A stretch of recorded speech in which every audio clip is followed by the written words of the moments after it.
자, 지금 자면 정확히 8시간이나 잘 수 있겠네? 좋아. 멜리사가 내 사진에 좋아요를 눌렀군. 나도 눌러줘야지. 7시간만 자도 되지 뭐. 그치? 잠깐 인터넷 좀 하고.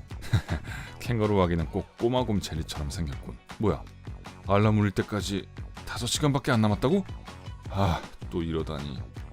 네, 또 그랬어요. 매일 밤이 그렇죠. 잠이 잘 들기 위해서는 어떻게 해야 할까요? 양을 세도 소용없고 따뜻한 우유 한 잔도 도움이 안 될 때 말이죠. 자, 제가 빠르게 잠들 수 있는 조금 파격적인 꿀팁을 알려드릴게요. 수면 전문가들도 인정한 방법들입니다. 진짜 도움이 될 거예요. 우선 잠들려고 노력하지 마세요. 말씀드렸잖아요. 좀 파격적이라고. 침대에 누워서 눈을 크게 뜨고 계속 반복해서 스스로에게 이렇게 말하세요. 나는 잠들지 않을 거야. 우리의 뇌는 부정적인 것을 잘 처리하지 못하기 때문에 이 말을 잠이 들라는 명령으로 인식하게 될 겁니다. 잠이 들기 위해서는 긴장이 풀려야겠죠? 하지만 긴장을 풀기 위해서는 우선 긴장감을 느끼고 있어야 합니다. 두 가지를 합쳐보시면 근육 긴장법이 무엇인지 감이 오실 거예요. 자, 우선 침대에 편안하게 누워서 발가락부터 쥐어짜기 시작합니다. 그리고 종아리, 무릎순으로 상체를 이동하며 머리 끝까지 올라가세요. 마지막에는 머리를 쥐어짜듯이 긴장시킵니다. 몸의 모든 부분이 긴장되었을 때 훨씬 더 많이 이완할 수 있고 잠도 잘 오게 되죠. 만약 생각할 게 많아서 잠을 이루지 못한다면 어떻게 할까요? 쉽습니다. 종이에다가 그걸 다 적어보세요. 그렇게 다음날 해야 할 모든 일을 전부 적어놓는 건 뇌에게 내일 할 일을 다 적어놨으니 까먹지 않을 거야 하고 안심시키는 것과 같죠. 자, 하지만 침대에 누워서 이런 생각이 들 때도 있죠.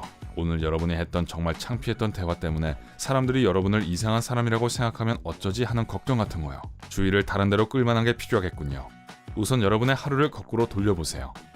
침대에 들기 시작한 순간부터 아침에 눈 뜬 시간까지의 모든 지루하고 평범한 일상들을 되짚어 보신다면 아마 너무 지루해서 곧 잠이 드실 거요. 물론 비눗방울 불기도 항상 도움이 됩니다. 우선 이건 엄청나게 반복적인 일이라서 거의 최면술과 비슷하죠. 하지만 더 중요한 건 비눗방울 불기는 여러분을 잠들게 하는데 도움이 된다는 겁니다. 호흡 운동과 비슷하기 때문이죠.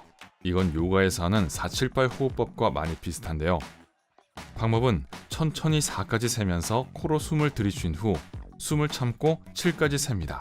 그리고 마지막으로 천천히 숨을 내쉬면서 8까지 세면 됩니다. 빠른 수면을 위한 깊은 호흡은 방울을 불든 안 불든 간에 여러분이 눈꺼풀을 벽돌처럼 무겁게 느끼도록 만들 수 있습니다. 단 60초만 해요. 눈 얘기가 나와서 말인데 시계는 안 보시는 게 좋아요. 만약 자꾸 시간을 확인하신다면 스트레스를 받을 거고 그러면 코르티솔 레벨이 올라가서 심장이 빨리 뛰게 되죠. 그렇게 된다면 여러분의 몸은 잠잘 준비를 하는 것과는 정반대의 상태가 됩니다. 그러니 밤에는 시계를 가리거나 아니면 아예 방에서 없애버리세요. 요즘 생체 리듬이 바뀌어서 항상 전화기로 시간을 체크해야 한다고 말하기 전에 전화기 역시 없애야 한다는 말씀도 드릴게요. 이건 여러분이 소셜미디어를 확인하고 싶은 유혹을 느낀다거나 머리에 떠오르는 이상한 질문을 검색하려고 하기 때문이 아닙니다. 그건 너무 뻔하잖아요. 사실은 전화기에서 나오는 블루라이트 때문입니다. 그게 숙면을 방해하거든요. 블루라이트는 여러분의 뇌가 낮 시간이라고 착각하게 만들어서 자연스럽게 잠에 빠지도록 도움을 주는 호르몬인 멜라토닌이 나오는 것을 거의 원천적으로 봉쇄합니다. 그러니 TV, 노트북, 태블릿, 스마트폰 같은 것들은 잠자리에 들기 전에 멀찍이 떨어뜨려 놔야 합니다. 그리고 잠자기 최소 2시간 전부터는 이런 기기들을 사용하지 않도록 하세요. 만약 꼭 사용해야 한다면 블루라이트 차단 안경을 쓰시거나 블루라이트 필터 앱을 다운받아 쓰시고요.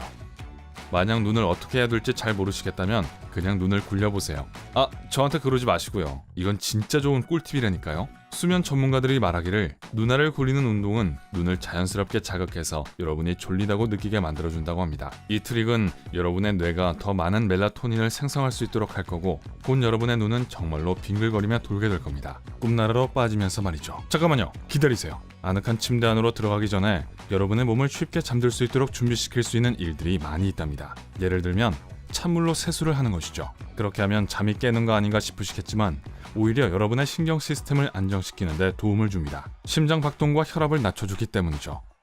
소위 말하는 잠들기 위한 최적의 몸 상태가 되는 겁니다. 잠자기 전에 따뜻한 목욕을 하는 것도 좋은 방법인데 훨씬 더 많은 효과를 볼 수 있죠. 믿거나 말거나 여러분의 근육을 이완시키는 것은 물하고는 별 상관이 없습니다. 물론 도움이 되긴 하지만요. 이게 효과적인 진짜 이유는 일단 목욕이나 샤워가 끝나고 나면 몸이 체온을 낮추려고 하기 때문이라고 합니다. 그러니 몸이 체온을 낮출 시간을 충분히 주도록 하세요. 목욕 후 1시간 반 정도 몸을 식히시면 충분할 겁니다. 여러분의 방도 수면에 적합하게 준비가 되었나요? 불 껐고 커튼도 다 닫았고 전자기기도 전부 다 침대 옆에서 치웠죠? 확인! 이것도 확인! 그럼 여러분의 가구도 풍수에 따라 잘 배치되어 있는지 확인해보세요. 여러분의 수면과 내적 평화를 돕기 위해서 말이죠. 네, 이것도 지키시면 좋아요. 우선 침대 양옆을 가로막는 것이 없어야 하고 침대를 방의 북서 쪽에 놓는 게 좋다고 합니다.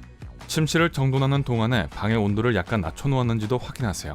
아마 아주 따뜻하고 아늑한 방이 여러분을 편안하게 만들어서 바로 잠들게 될 거라고 생각할 분도 계실 거예요. 하지만 정반대입니다. 한번 생각해보세요. 밤에 잘 때 시원한 쪽에서 자려고 베개를 몇 번이나 뒤집는지 말이죠. 그러니 방을 조금 서늘하게 해보세요. 약 20도 정도로요. 그리고 이불 속으로 들어가기 전에 양말을 신는 것도 잊지 마세요. 손과 발을 따뜻하게 해주면 신체 내부 온도를 조절하기 쉽다는 연구 결과가 있답니다. 그러니 이것을 지키신다면 쉽게 잠이 들 뿐만 아니라 숙면을 취할 수 있을 겁니다. 그럼 여러분의 매트리스는 어떨까요? 도대체 언제 산 건지 기억은 나세요? 아마 오래 쓴 매트리스는 길이 들어서 여러분의 몸을 더 편안하게 감싸준다고 생각하실 분도 계실 겁니다. 하지만 절대 그렇지 않습니다. 매트리스는 8년마다 바꿔야 한다고 하네요. 질 좋은 숙면을 취하기 위해서는 몸의 자세가 매우 중요합니다. 게다가 편안하지 않다면 숙면은커녕 어떻게 잠이 들 수 있겠어요?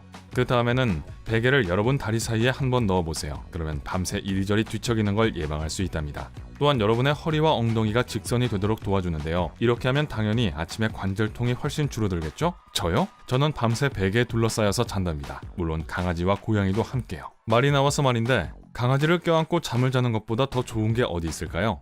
이것도 과학적으로 증명이 된 사실입니다. 최근의 연구에 따르면 강아지와 한 침대를 쓰는 여성들이 고양이와 같이 자는 쪽보다 훨씬 더 숙면을 취했다고 합니다. 고양이 집사님들 죄송합니다. 이 실험 참가자들은 또한 강아지랑 자는 것이 다른 사람과 자는 것보다 방해를 훨씬 덜 받았다고 말했다는군요. 또 하나는 낮 동안에 햇볕을 충분히 쬐시라는 것입니다. 햇볕을 쬐는 것과 밤에 숙면을 취하는 것이 전혀 관련 없는 것처럼 보일 수도 있겠지만 정말 많이 연관되어 있습니다. 햇볕은 여러분의 몸이 비타민 D를 생성하도록 도움을 주죠. 반면 충분한 햇볕을 쬐지 못하는 사람들은 비타민 D가 결핍됩니다. 그렇게 되면 많은 종류의 건강 문제에 직면하게 됩니다. 우울증과 불면증 같은 건 말이죠. 그러니 낮에 개와 산책하면서 충분한 햇볕을 쬐도록 하세요. 자, 고양이 키우시는 분들은요. 낮 동안에 낮잠을 주무시는 건 어떤가요? 아니 진짜로요. 밤에 잠을 잘 못 잘 거라고 걱정하지 않아도 됩니다. 낮잠을 30분 이하로 자는 건 전반적인 두뇌 기능에 도움이 되니까 당연히 숙면에도 좋죠. 중요한 건 30분 이하로 주무셔야 하고 매일 주무시는 건 안 된다고 합니다. 잘못하면 생체 리듬이 망가져서 밤에 잠들기가 어려워질 수 있기 때문입니다. 야식도 피하셔야 합니다. 배가 부르니 금방 잠이 잘 올 것 같다고 생각하시더라도요. 만약 여러분의 위장이 먹은 음식을 소화시키기 위해 열심히 일해야 한다면 당연히 신진대사도 활발해지겠죠. 위장에게 일을 시켜놓고 몸이 잠을 잘 자기를 기대하는 건 말이 안 되겠죠? 그리고 마지막으로 매일 일정한 시간에 잠을 자고 일어나도록 노력하세요. 우리의 신체는 규칙적인 것을 좋아하고 그건 여러분의 생체 시계도 마찬가지입니다. 매일 같은 시간에 기상하고 잠자리에 들기 미션에 도전해보세요. 주말까지 포함해서요. 아마 21일 정도면 습관으로 자리 잡기에 충분할 겁니다. 자, 여러분은 잠이 안 올 때 어떻게 하시나요? 아래 댓글로 알려주세요. 오늘 새롭게 알게 된 것이 있다면 이 영상에 좋아요를 눌러주시고 친구들과 공유해주세요. 하지만 잠깐! 아직 찬물로 세수하러 가지 마세요. 여러분이 좋아할 만한 2000개 이상의 멋진 비디오가 기다리고 있습니다. 왼쪽 또는 오른쪽 비디오를 선택하고 즐겁게 감상하기만 하면 됩니다. 삶의 밝은 면에 머무르세요.